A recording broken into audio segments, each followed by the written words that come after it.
Magandang araw po muli mga kabayan. Welcome kayo sa aking YouTube channel. Ito po muli ang inyong lingkod, si Kuya Mamo. At muli po tayo nagbabalikan dito po sa ating YouTube channel upang muli nating himayin at pag-usapan na ito pong mga latest issue dito po sa ating bayan.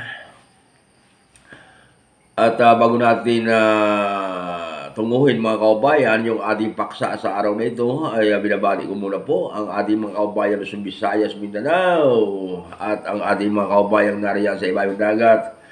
Magandang araw po sa inyo lahat. Sana po ay nasa mabuti tayong kalagayan sa mga oras na ito.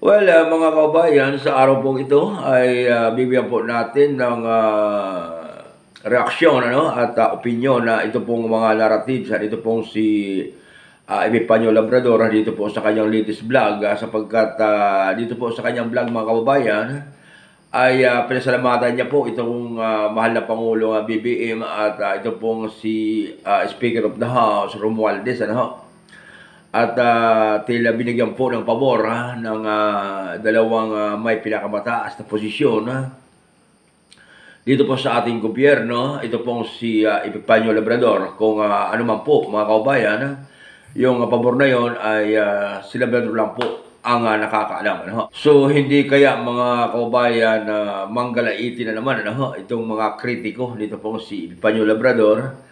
Dahil nga po dito sa kanyang revelasyon na ito pong dalawang tao na may pinakamataas na posisyon sa ating pamahalaan ay nasa likod niya o kaya naman ay sumusuporta sa kanya.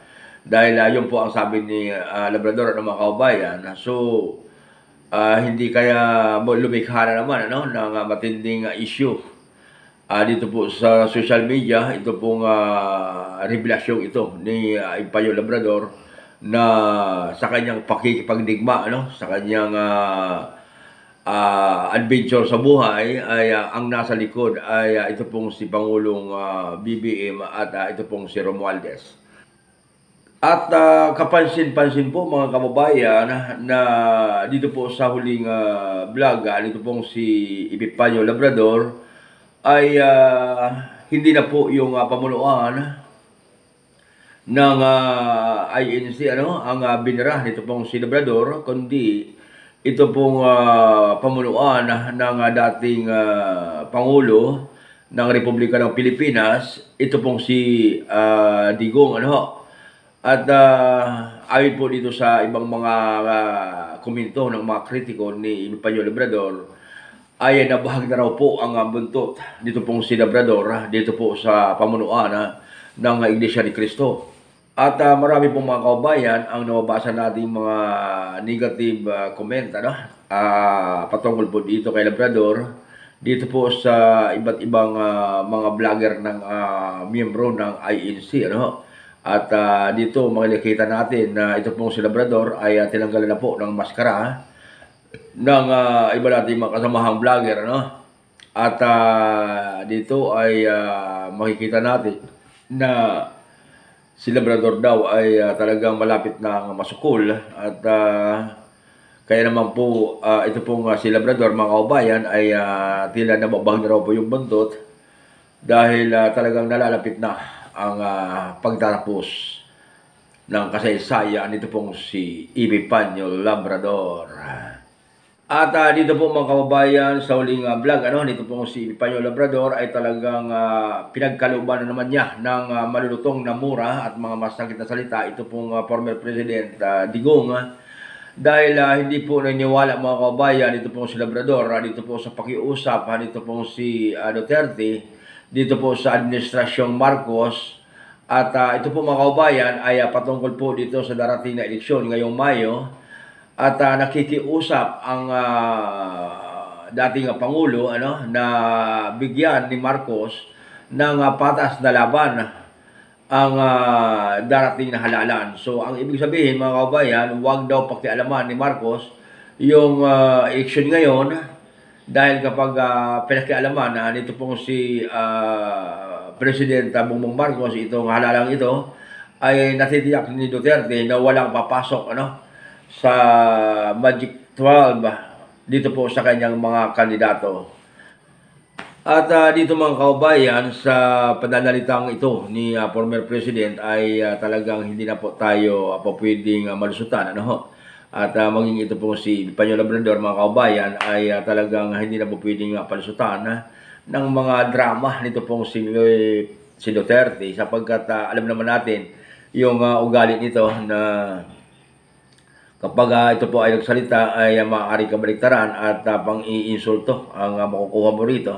Kaya naman, dito po sa kanyang pag-iusap ay ang ibig sabihin nito, ayon pa dito kay Labrador, ay pinauunahan na nito pong si Duterte ang taong bayan, dahil alam niya na ang kanyang mga tauhan o ang kanyang mga kandidato ay talagang patungo mo mga kaubayan sa inodoro. So, ibig sabihin, alam naman yan ni Duterte na ang kanyang mga kandidato ay wala namang mga karisma dito po sa ating mamamayang Pilipino. At ang pumapasok nga lamang sa survey, ito pong si Senator Go. So, maaaring pala rin din ito mga kabayan, ito pong si Go na lumusot. Pero yung karamihan ay imposibleng lumusot, sapagkat nakikita naman natin mga kaubayan na talagang walang karisma sa publiko ito pong mga kandidatong ito ni Duterte. Ganoon din po mga kaubayan yung opinion na ito pong si Labrador, dahil talagang inuunahan na ni Duterte na sabihin ito sa publiko, sapagkat kapag dumating mga kaubayan yung eleksyon at matapos na ito, at lumabas na mas maraming mga senatorial candidate ang pumasok sa Magic 12 sa hanay nito pong si Pangulong Marcos, ay alam na sabi. Ang ibig sabihin mga kaubayan ay alam na natin na talagang pinakialaman ni Pangulong Marcos yung eleksyon. So dito talaga ay pinagbibintangan pa rin nitong si Duterte, ito pong si Marcos, na makikialaman dito po sa halalang nasyonal sa darating na Mayo. So bakit noong panahon ba na siya po ang presidente ay nakialam din siya sa halalan, at ganun-ganun lamang po ang kanyang sinasabi na maaaring impluwensyahan ng Pangulo ang halalan at upang itaob ang kanyang mga kandidato para senador.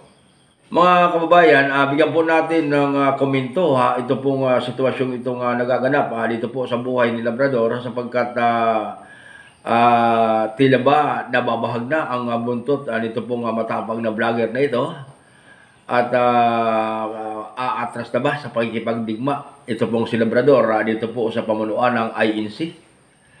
At dito po mga kababayan, ano po ba ang inyong masasabi patungkol po dito sa pakiusap nitong former president, patungkol po dito mga kababayan sa paghingi niya ng patas na laban dito po sa ating Pangulo ngayon pong darating na eleksyon, at wag daw pong makikialam ang Pangulong Marcos sa eleksyon. Ano po ba mga kababayan ang inyong opinion na hinggil po dito?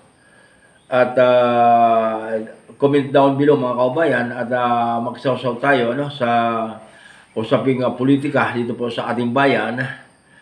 At ilatag nyo po ang inyong mga kurukuro mga kaubayan, at babasahin po natin dito po sa ating comment section. Ito po muli muna ang inyong Kuya Mamo, at muli po tayo magbabalik sa mga susunod na oras upang muli nating talakayan ang mga matitinding issue dito po sa ating lipunan. Ito po.